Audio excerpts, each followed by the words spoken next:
distinguished guest, Mr. Sean Boylan, to come and to share a few thoughts with you. Thank you.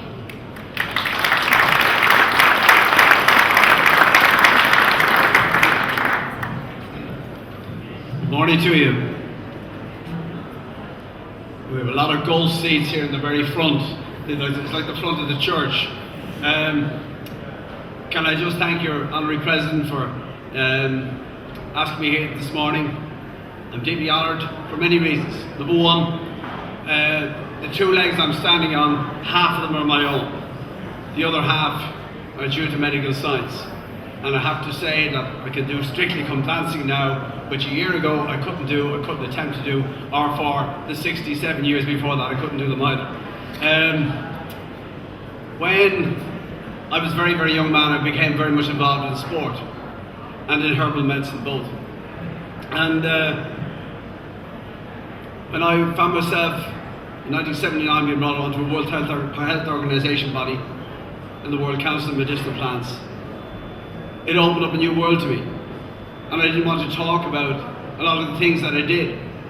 And the reason was I felt that people wouldn't understand. And the more I got into it, the more I realised, and the man who put the message straight and clear to me was a man called Conrad Gorinsky, Professor of Medicine at St. Bartholomew's in London. And he came to me and he said, "Sean, you owe more to your history than to walk away from it."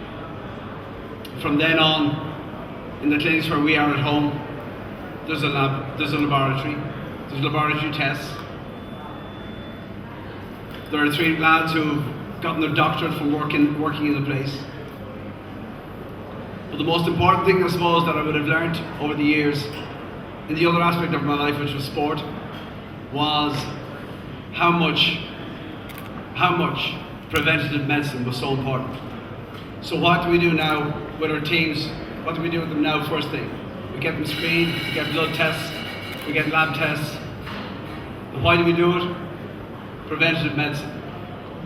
And when your president says about that link or the role between all aspects of medicine, she couldn't be telling the truth more bluntly, and she has to do that. And it takes sometimes an awful lot of talking and exhibitions like you're having here today to get people to share their views, to open up their thoughts,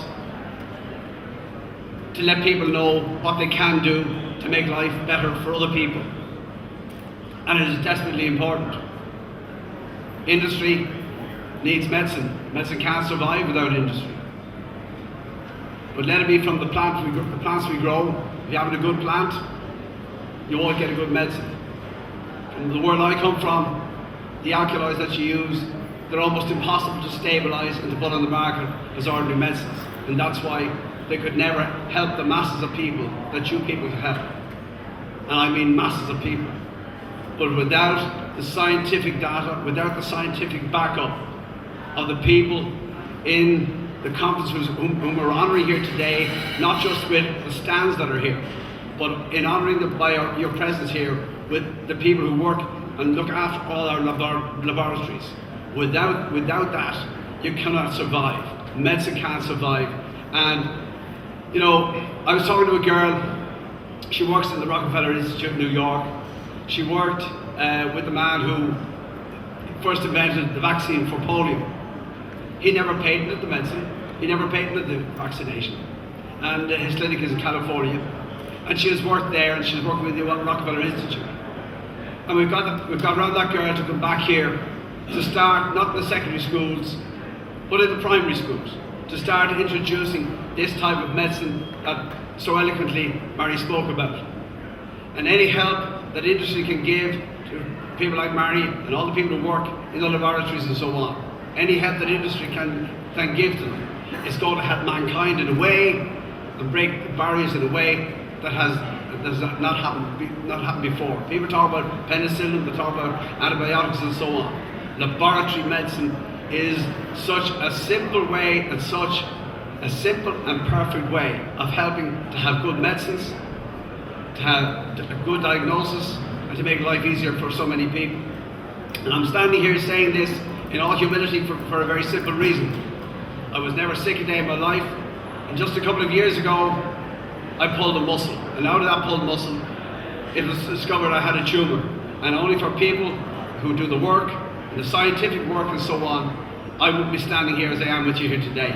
Because I had absolutely no idea that there was something wrong, that there was a parasite in my system that needed help, and it needed help from the people who are clinically trained to do it, who have reached such a massive standard, who have brought it to a tremendous standard. And do you know what? When they come into the room to take your bloods or whatever it is, they make you feel as if you're the most important person in the world. And I suppose they're right, because what they're dealing with is your blood. And that's the lifeblood of ourselves, of our people, of our nation. And it gives me a huge honour and a huge pleasure to help to be here today with an opening address for your conference. And I wish you so much, success, so much. It has to get that goodwill behind you. It has to get our government behind you. It has to get the HSE behind you to get the resources that you need just to bring things in to a higher standard and to make all the services available to the people in a short space of time. My honour, my pleasure to do this opening address, and if I can formally open this Biomedica conference, then I'm doing it with your goodwill, your blessing, and continued success to you all. Thank you very much.